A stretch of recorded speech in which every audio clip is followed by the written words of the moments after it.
Hey everyone, Katrina here, and today we're going to go through the Leibniz formula for the determinant. Be sure to subscribe for more videos like this. So I recently got a comment on one of my machine learning math videos, and they were wondering if I could cover the Leibniz formula for matrix determinant. So I've done a few videos in the past about covering linear algebra and matrix determinants, but we haven't actually gone over the Leibniz definition, so that's what we're going to do today. And just so you know, the Leibniz formula is the most foundational definition that you can have for your matrix determinant. So once you know this, you'll be good to go for all of linear algebra. So we're going to start and we're going to define for an n by n matrix A. And the Leibniz formula says that the determinant of A is the sum of the sine function multiplied by the product of the entries. So let's kind of take this through kind of one by one so we know what's happening here. So Sn is the set of all the permutations. The delta I here is the column chosen for row I. And then the sine function gives you +1 for even permutations and -1 for odd permutations. So each product chooses one entry from the row and from the column. So let's kind of think about what is the intuition behind this. So essentially what's going on is that we have this diagonal-like selection. So each term corresponds to a diagonal-like section of entries. And the sign is tracking whether the permutation preserves the orientation or not. And the oriented sum, so we have that the determinant is the sum of all of these oriented products. So that's essentially what's going on here. So you have a bit of intuition. So let's look at a 3 by 3 case. So here we're going to let A be our matrix. So it's 3 by 3, and we have each of these entries labeled here as an alphabetical letter. So in this case, if we were to go through and use the whole Leibniz formula, what we end up getting is that the determinant of A equals the sum and the, difference between these products of terms.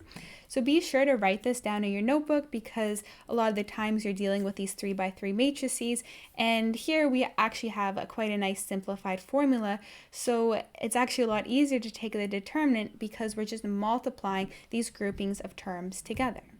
So let's look at a specific example where we have real numbers in our matrix. So we want to compute now the determinant of this matrix A. So we are going to apply now the 3 by 3 Leibniz expansion to this matrix. So first we're going to start by computing the positive terms. So for our positive terms, we have AEI plus BFG plus CDH. So AEI is going to be 2 times -2 times 1, which gives us -4. Our next one is BFG, which is 1 times 5 times 6, which gives us 30. And lastly, CDH gives us 3 times 4 times 0, which ends up being 0. Therefore, the sum of our positives is -4 plus 30 plus 0, which is 26. Now let's go over to our negative terms. So here we have AFH, which is 2 times 5 times 0, which gives us 0. We have BDI, which is 1 times 4 times 1, which gives us 4. And lastly, we have CEG, which is 3 times -2 times 6, which is -36. So the sum before subtracting these is 0 plus 4 minus 36, which is -32. So we now have a sign reversal because we are subtracting a negative number. So minus -32 gives us +32. So therefore, our final result, we have that the determinant of matrix A is 26 plus 32, which equals to 58. And we found this out by using the Leibniz expansion or definition of a matrix determinant. So let's look at a quick summary of what we did. So the Leibniz formula defines determinant via permutations.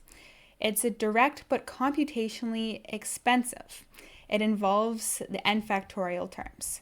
For 3 by 3 matrices, it gives a familiar 6-term expansion, which we used today in our example. And our last example here evaluated to 58. So now you can go on and take that 58 and use it for whatever further analysis you need in linear algebra. So here today, I took a suggestion from one of you. So if any of you have any more requests on videos that you'd like to see, please drop it below in the comments and definitely subscribe for more. I look forward to seeing you next time.